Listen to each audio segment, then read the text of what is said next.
Not a lot of love, but a lot of bleary eyes among politicians here in the state capitol in Jeff City.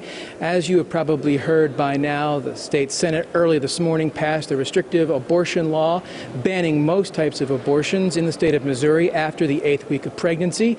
Democrats, of course, have called this particular bill a lot of things, none of them good. For reaction tonight from their respective parties' perspectives, I'm joined by Representative Crystal Quaid, who is the House Minority Leader, and Representative Steve Helms, also a Republican, both local Springfield representatives. Well, you know, we knew this was coming. This was not a surprise to us. Still, at the end of the day, I think that most of our members are very frustrated about the lack of exclusion for folks who have been victims of rape or incest. You know, in the history of Missouri, every time we've had an abortion bill, as controversial as they may be, there's always been exceptions for victims of rape and incest, and there are absolutely none in this scenario. In Missouri in 2017, we had over 5,000 children who had sexual abuse cases investigated by the state, and looking at those numbers and then the fact that there are absolutely no inclusions for this or exemptions for these kiddos is extremely frustrating. You know, I've always been very consistent with my views on the abortion issue, and that I'm pro-life and believe in the exceptions of rape, incest, and the life of the mother. Not every bill is going to have everything you want in it. I believe, though, it's got, was it 6 or 8 weeks?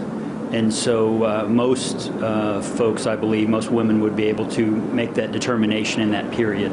And I asked Representative Helms about other initiatives that he feels good about coming out of the legislature this session. We've been talking about my prescription drug bill, basically a prescription freedom bill, and it was heard on the floor just briefly, and so I amended it onto another bill, had no discussion or no opposition. So I was very good. Now, it just happened, I think it was yesterday, so the chances of that moving forward are probably slim, but you know, I'm excited for having a bill that was heard 1 year and getting it this far, so I'm looking forward to moving forward with that.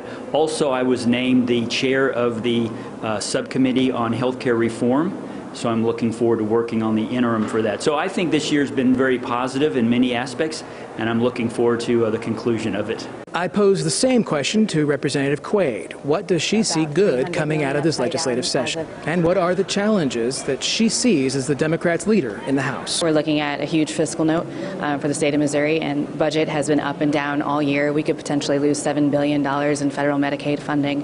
And then, of course, just the fundamental women's right to her body and bodily autonomy is obviously something that our side of the aisle is really fighting for. You know, the session has been frustrating, it's no secret. We have had some wins in criminal justice reform. That's something that the Democrats have been fighting for decades. The Republicans jumped on board with us this year, and so we saw some progress there. You know, we've seen some smaller things. The city of Springfield had some great wins in the budget. Missouri State University and OTC both had some great wins in the budget, which is something that we all fought for together as a delegation. But when it comes to the big picture things, it's been a pretty frustrating year. Our fights are going to be the same, the things that the Democrats work for. We want more access to health care that's affordable. We want college tuitions to be affordable. We don't want to see increases in that. We're looking at roads and bridges still. We still haven't passed anything to deal with our infrastructure problem. And, you know, so those are the things that we're going to be looking at. And local control has been one of the biggest frustrations for me this entire year. There's been bill after bill where the state legislature has gone after what local municipalities and local communities can do for their own community. And so that's something that we're going to fight to restore some of that. And we'll be back after this.